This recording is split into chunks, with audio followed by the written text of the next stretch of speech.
안녕하세요. 델타원입니다. 2020년 8월 25일 화요일 글로벌 금융시장 리뷰를 시작하도록 하겠습니다. 오늘 시장에서 뒤통수 맞았다는 생각하시는 분들 좀 있을 것입니다.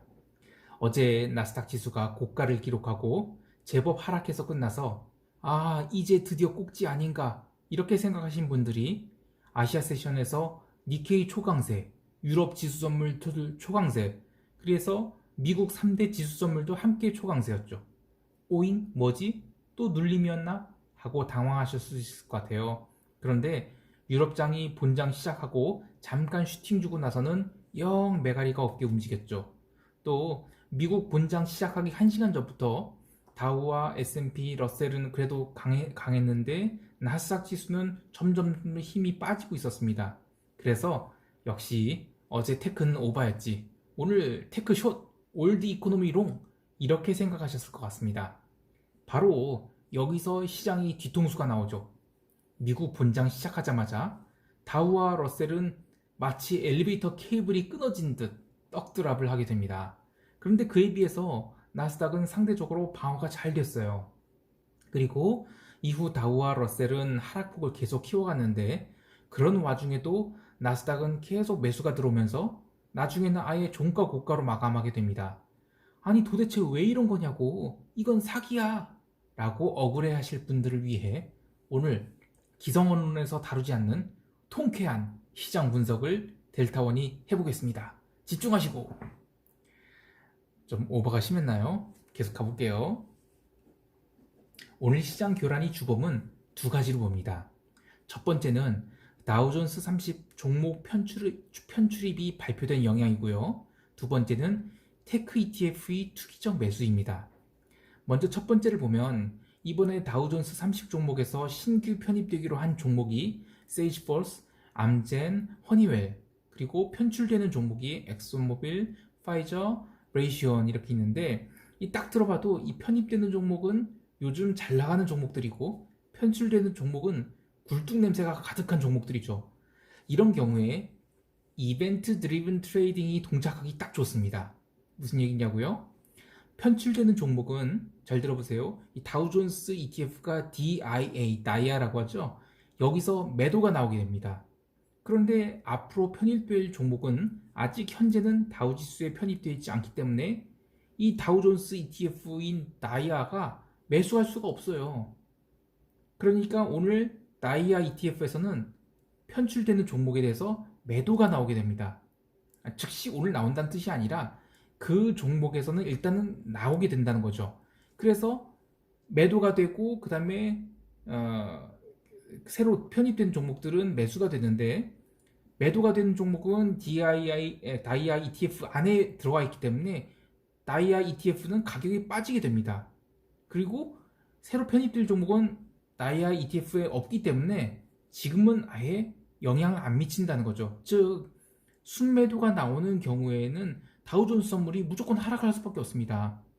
그래서 이 편출되는 종목 3개를 숏을 치는 게 제일 좋지만 그것을 숏을 칠 수 없으면 다우지수 선물을 숏을 쳐도 되게 좋습니다.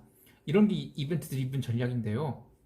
그래서 나름 오늘 유가가 강세를 보였음에도 불구하고 다른 기름 주식에 비해서 엑소모빌은 3%가 하락한 등 많이 밀렸어요.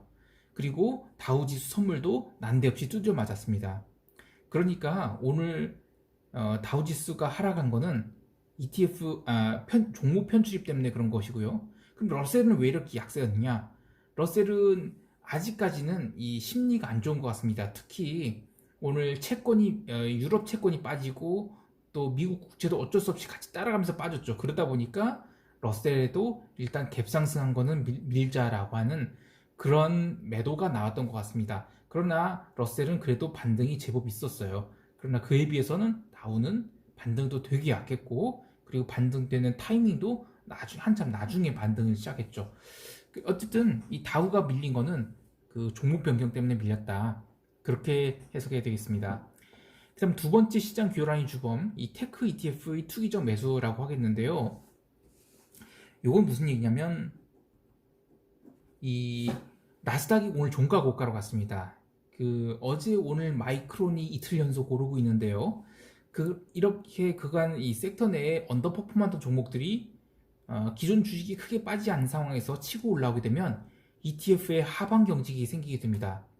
그런데 이 하방 경직이 생긴 상황에서 ETF 자체의 투기적 매수세가 조금만 더 들어오게 되면 언더퍼폼했던 종목들은 그간 물려있는 투자자들이 해당 종목을 팔아치우기 때문에 ETF가 아무리 사더라도 이 캡이 씌워지게 됩니다. 즉 그간 물려있는 애들이 계속 매도가 나오게 됩니다.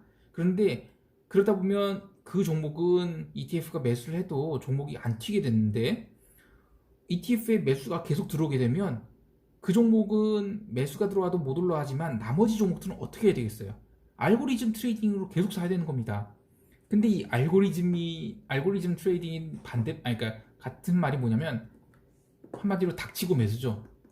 물론 이제 정확히 말해서는 알고리즘 트레이딩은 뭐 VWAP이든 TWAP이든 아니면 뭐 기타 어떤 다른 알고리즘을 가지고 이제 매수를 하게 되지만 기본적으로는 닥치고 매수입니다. 즉 펀더멘털을 보는 게 아니라 오늘 ETF가 설정되는 만큼, 즉 ETF에 매수가 들어온 양만큼 해당 종목을 사야 되는 겁니다.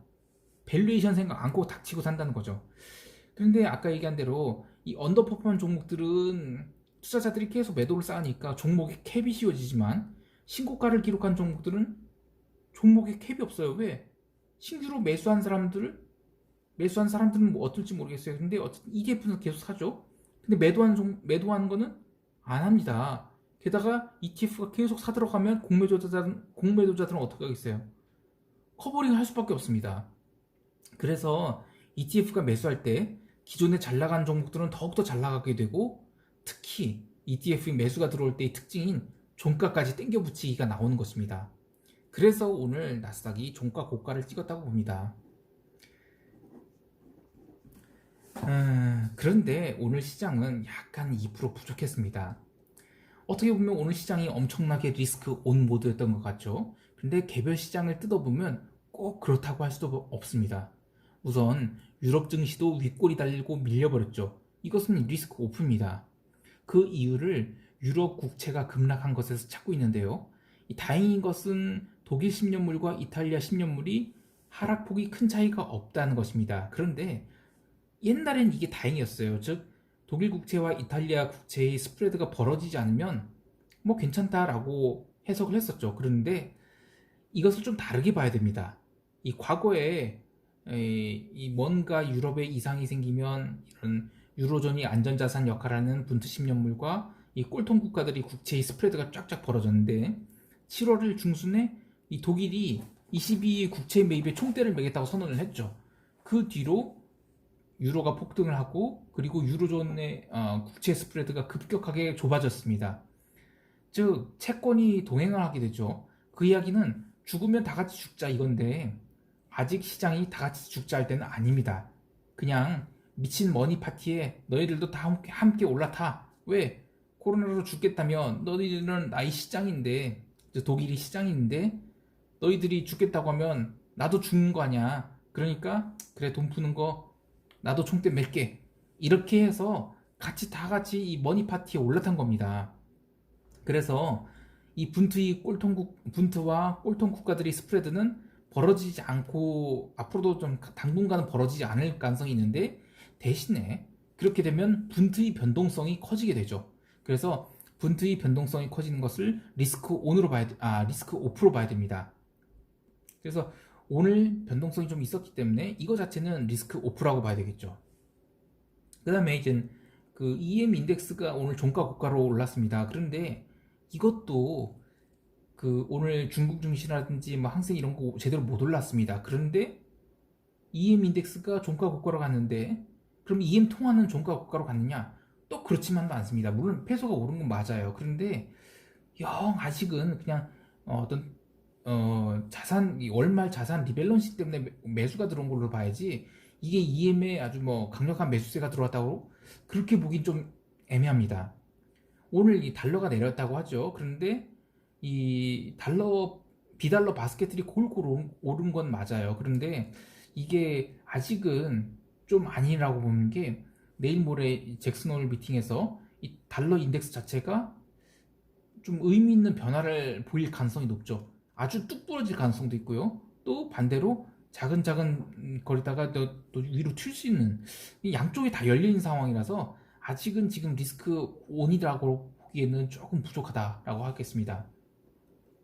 네, 커머디티 시장은 이 미국 본장 시작 전에 이 텍사스 앞바다에 허리케인 로라가 찾아온다는 소식 때문에 43달러를 본장 시작 전에 돌파를 했어요. 근데 나이맥스 세션 시작하자마자 현물 해지가 대량으로 나왔습니다. 그래서 다시 42달러 후반까지 밀어버렸죠.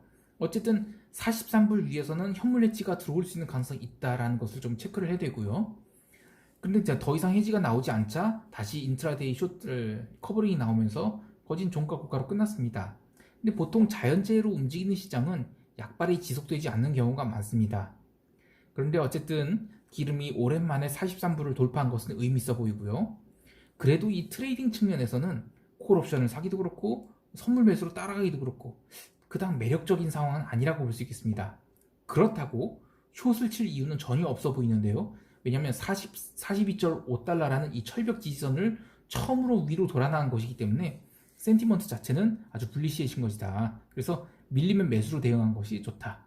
그런데 따라가서 사는 건 자신 없어 보인다. 그렇게 봐야 되겠습니다. 뭐 나머지 골드나 실버는 굉장히 낮은 변동성이었고요. 또 카파도 뭐 의미 없는 그런 흐름이었다고 봅니다. 마지막으로 농산물. 드디어 이 옥수수가 달리기 시작을 했죠. 이거 잘못 걸리면 큰일 납니다. 그래서 절대 숏치지 않았으면 좋겠습니다.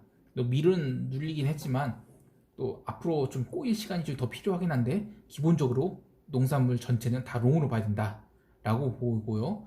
또 밀은 옵션으로 대응하는 것도 되게 괜찮아 보이는데 아직 만기가 좀 많이 남아있고 또 그에 비하면 옵션 감마가 아직은 살지 않는 것 같아서 매수에 부담이 없어 보입니다. 시장을 정리를 하면 변동성 지수가 계속 빠지는 가운데 나스닥 중심으로 주가 지수가 신고가 행진을 계속하고 있죠. 일각에서는 숏돌이들이 항복을 하는 과정 아니겠느냐 하면서 S&P 500 종목이 숏 포지션이 역대급 최저치라 라고 하는데 저는 그것도 그렇지만 이 섹터 ETF의 투기적 매수세가 시장을 이렇게 만들어 놓고 있다라고 보고 있습니다.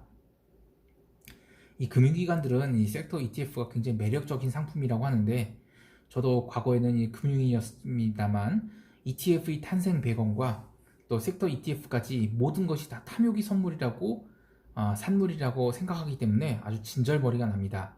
나중에 ETF에 대해서는 제가 영상 하나를 따로 찍어서 ETF가 얼마나 탐욕적인 상품인지를 까도록 하겠습니다. 자, 그러면 그래 델타워나 롱이야 숏이야 뭐야 궁금하시죠? 결론을 이야기하자면 저는 핵버블이 스타트할 수 있다고 봅니다. 핵버블요. 예. 근데 이제 목요일에 윗꼬리가 한 2% 정도 올라갔다가 쫙 밀리는 그렇게 해서 음봉이 나오는 종가 저가가 주봉으로 박살나는 그런 음봉이 나온다면 핵버블이 아닐 수 있겠지만 그게 안 나온다면 전 이번 주도 주봉이 종가 고가가 나올 가능성이 있어 보입니다. 뭐 그러면 핵버블이죠 뭐. 네. 다들 안전띠 잘 매시고요. 8월 말까지 얼마 안 남았습니다. 이 투자는 항상 신중하게 냉정하게 하시기 바랍니다. 이상 델타원이었습니다.